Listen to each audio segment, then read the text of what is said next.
भुवनेश्वर कुमारचा कमबॅक झालेला आहे. मित्रांनो, भुवनेश्वर कुमार जो आंतरराष्ट्रीय गोलंदाज आहे आपल्या भारताचा, स्विंग बॉलर म्हणून ज्याला ओळखलं जातं. मित्रांनो, ज्यावेळेस त्याचा डेब्यू झाला होता, त्यावेळेस त्यांनी पाकिस्तानच्या दांड्या उडवल्या होत्या. पाकिस्तानचा हाल केलं होतं त्याच्या बॉलिंगने.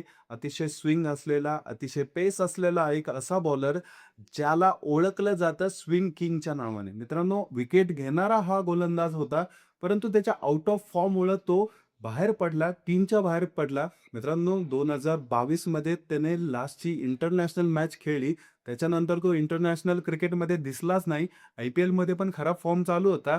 परंतु 2026च्या या आय-पी-एलमध्ये त्याने त्याचा फॉर्म परत आणलेला आहे. मित्रांनो, स्विंग टाकतोय, बॉलिंग फास्ट टाकतोय, पेस भेटतोय आणि अतिशय सुंदर बॉलिंग करून या 2026च्या आय-पी-एल सत्रामध्ये जिथं मित्रांनो प्रत्येक गोलंदाज हा मार खातोय, या आय-पी-एलच्या सत्रामध्ये भुवनेश्वर कुमार जो आहे, तो एकटा विकेट घेत सुटलेला आहे. मित्रांनो, आतापर्यंत 14 विकेट घेत त्याने पर्पल कॅप होल्डर झालेला आहे तो.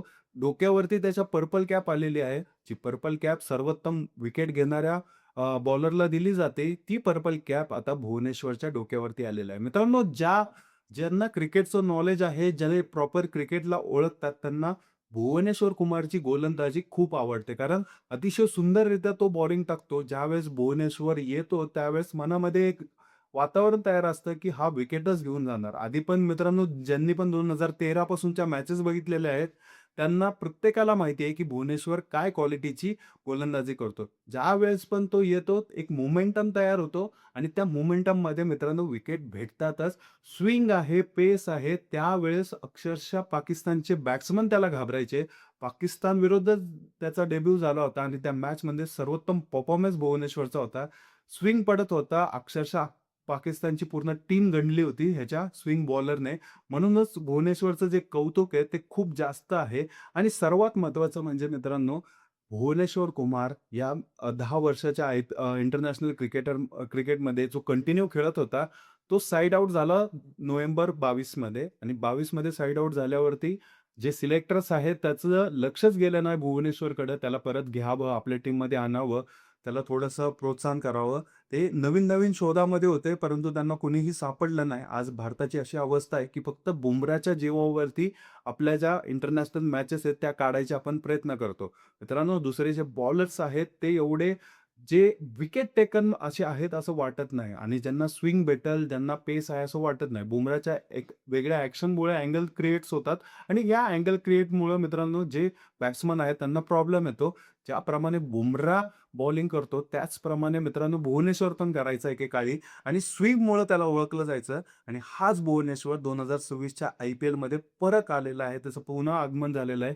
मित्रांनो, ही गोष्ट मी का रिलेट करतोय, तर कारण 2027चा वर्ल्ड कप. 2027च्या वर्ल्ड कपमध्ये मित्रांनो आपल्याला स्विंग बॉलरची गरज पडणार आहे आणि हे स्विंग बॉलर कशासाठी पाहिजेत आपल्याला? कारण मित्रांनो साऊथ आफ्रिकामध्ये मॅचेस आहेत. मित्रांनो 2027चं जे वर्ल्ड कप आहे ते साऊथ आफ्रिका, झिम्बाब्वे, नामिबिया या 3 देशांनी मिळून ऑर्गनाइज केलेलं आहे. साऊथ आफ्रिकन कंडिशनवरती तुम्ही ज्यावेळेस खेळता, तुमच्याकडे ते पेस बॉलर असले पाहिजेत, स्विंग बॉलर असले पाहिजेत, ज्यांना बॉल स्विंग करता आला पाहिजे. मित्रांनो, बॉलर आहेत, त्यांना स्विंग करता येतो, पण तेवढ्या प्रमाणात नाही. भुवनेश्वर कुमार जो आहे, तो अक्षरशः अर्धा-अर्धा फूट बॉल जो आहे, तो बाहेर काढतो. त्याचे व्हिडिओ जर तुम्ही पाहिले, तर तुम्हाला समजून जाईल. त्याचे टेस्टचे व्हिडिओ आणि प्लस 10 वर्षाचा एक्सपिरियन्स असलेला एक बॉलर आपल्याला भेटतोय. 2027चं जर वर्ल्ड कप जिंकायचं असेल, तर आपल्याला ते धारदार बॉलर पाहिजे. एक बुमराह कॉम्बिनेशन, भुवनेश्वर कुमार, बुमराह हे 2 कॉम्बिनेशन जर आपल्या टीममध्ये असेल, तर 20 ओव्हर आपले हे 2 गेंदबाज जे आहेत, ते काढू शकतात. हे आपल्याला देखील माहिती आहे. एक्सपिरियन्स हे आहे. तिसरा बॉलर आपण मोहम्मद सिराजला कन्सिडर करू शकतो. मग अशी घातक बॉलिंग जर असेल, तर मित्रांनो कुठे चान्सेस क्रिएट होतात आपले वर्ल्ड कप जिंकायचे. म्हणूनच हे जे बॉलर्स आहेत, भुवनेश्वर जो आहे, तो या टीममध्ये पाहिजे, या 11च्या स्क्वॉडमध्ये पाहिजे. तेव्हा जाऊन वर्ल्ड कप आपल्या भारतात येईल. कारण दुसरे जे बॉलर्स आहेत मित्रांनो, त्यांना जर एखाद्या वेळेस मार बसायला चालू झाला, तर अक्षरशः मित्रांनो हे बॅट्समन जे आहेत त्यांचे हाल करतात. खूप लांब-लांब मारतात ह्यांना. ह्यांना अक्षरशः थोड्या वेळ पण थांबवून देत नाहीत. T20 फॉर्मॅटमध्ये आता आय-पी-एलमध्ये जरी बघितलं तरी खूप साऱ्या बॉलर्सचं जजमेंट ऑलरेडी आलेलं आहे. परंतु जे जुने बॉलर आहेत त्यांना तेवढ्या प्रमाणात मार बसत नाहीये. मित्रांनो भुवनेश्वर तर विकेट घेत सुटलेला आहे. भुवनेश्वरला तेवढं मार बसत नाही. भुवनेश्वरला तेवढे रन बसत नाहीत मित्रांनो आणि सगळ्यात महत्त्वाची बाब म्हणजे जर भुवनेश्वरसारखं कॉम्बिनेशन जर 2027च्या वर्ल्ड कपला असेल, तर आपले चान्सेस होतातच आपण वर्ल्ड कप जिंकण्याचे.